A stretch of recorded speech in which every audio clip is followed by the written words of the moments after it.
was sickness, there were desertions, that amounted to nothing as well.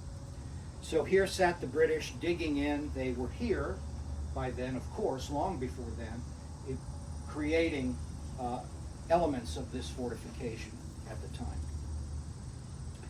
Fast forward to the Franco-American Alliance, February the 6th, 1778, and by April, Comte d'Estaing is en route to North America with 4,000 troops, a dozen capital ships. By July, he's in New York, where he consults with George Washington. Washington proposes joint operations against Newport. Sullivan, John Sullivan of New Hampshire, Major General, is already at Providence, raising militia, and Lafayette, with 2,500 seasoned Continental troops, trained at Valley Forge, battle-tested at Monmouth, are going to be en route shortly to this place. And so d'Estaing agrees and brings the French fleet here. There's a great quote from, if I can find it here in my notes,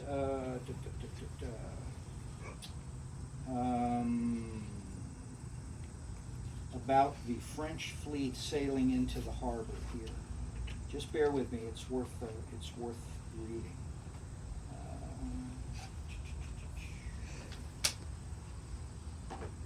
Well, can I just make a quick comment? Yeah, please do while I'm looking for my quote. General Glover was also here with Sullivan when they came up, so they were together the entire time, from start to finish. Yeah, eventually the Americans, General Nathaniel Greene was here, Glover was here. It was a pretty good command group. But let me find this daggone thing. Mostly militia, so the New England was asked, they'd already sent a lot of folks into the Royal Continental Army that's down south, north of New York, but they do raise a bunch of troops, even if they're temporary, to put about 10,000 on the island, to include Continentals, like Buck on. They detached Lafayette and Greene to come up with a couple of thousand. So when you look at the battle maps or who's actually engaged, like Livingston, there are Continental line units here, and they're precious. So when they do finally get off the island, they're going straight back to main army down south. But they do get off with the same Glover that gets the American army off of Brooklyn. The famous evacuation down in Brooklyn that saved Washington's army after the Battle of Brooklyn Heights. Right. Same Glover has the left side of the island, the American left flank. Greene is on the right, and Sullivan has overall command. So, The Captain Friedrich von der Malsburg of the Ditford Fusiliers, and we're going to mention him more than once because he was everywhere doing everything. And if you look at the counter for him in the game, it's rated +2 unit morale, and when it flips, it's still a +2 unit morale, and he's a demi-leader as well. But he writes, upon the French fleet arriving, a noble spectacle was afforded by the stately squadron as it approached. All at once the white flag with the 3 lilies waved at the mastheads, and everyone was assured as to whom they had before them. Morale in Newport among the British began to sink with the arrival of the French, and while we can give examples of that, numerous examples of that, I think probably the most telling example of that is the scuttling of the British fleet. They had 10 ships on station, 11 if you count a captured American row galley, and between the 30th of July and the 8th of August, they burned or sank all of them without a shot being fired. We're talking about 5 frigates, 4 of 32 guns, 1 of 28 guns, 2 sloops of 14 guns each, 3 galleys, 1 of 10 guns, 2 of 8 guns. Now they did, Captain Brisbane, the senior naval officer here, did order those ships to offload their guns, their ammo, their stores. So all of that was salvaged and used here in the defenses.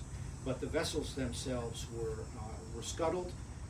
Likewise, about a dozen transports were sunk to blockade the ship passage into the harbor.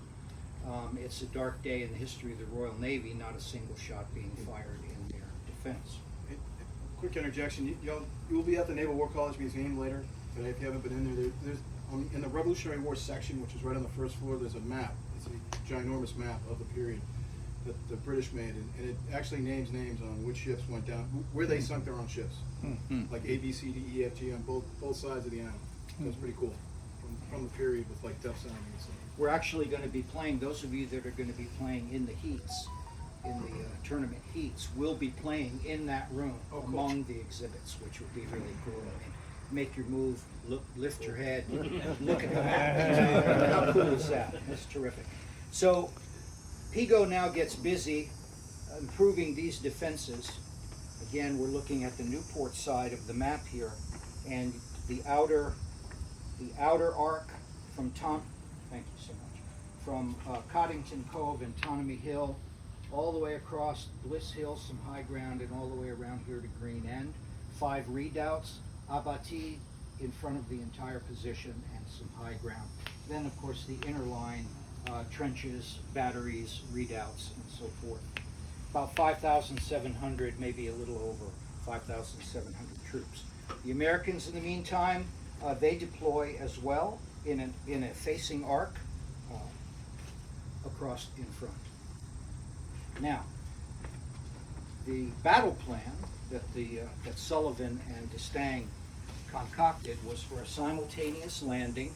The French from the west, the Americans from the east. They would land about in the middle of the Kidnick Island, seal off the British forces that were here in the north at Butts Hill and elsewhere up here, prior to a combined assault against the city. That was planned for the 10th of August. On the 9th of August, however, a Hessian deserter informed Sullivan that the British forces here had already abandoned this position and moved to town. And they did that on standing orders from Pigot, who said, if you see the French fleet sortie north, you need to come back into the defenses. And so they did so. And Sullivan said, aha, the British have left, I'm going to come across today. And on the 9th of August, he brought his American forces from Tiverton over here. D'Estaing gets word that Sullivan crossed first and a day ahead of schedule. Now, with no disrespect intended to the French, they're a little prickly about points of etiquette and honor and that sort of thing, particularly in that era. And they were outraged. They were outraged that the Americans would jump the gun, come across first, do so, unilaterally, and all of that stuff. And there's a great quote from John Lawrence, who was present among the French staff when the word arrived. And he said, and this may be my favorite quote of the entire story of Rhode Island. John Lawrence, quote, "They talked like women disputing precedence in a country dance instead of men engaged in the pursuit of a common interest of two great nations." So you can well imagine what that scene might have been like as the French officers quibbled and quarreled. But of course, the Americans had come across, so D'Estaing now ordered his men to likewise come ashore.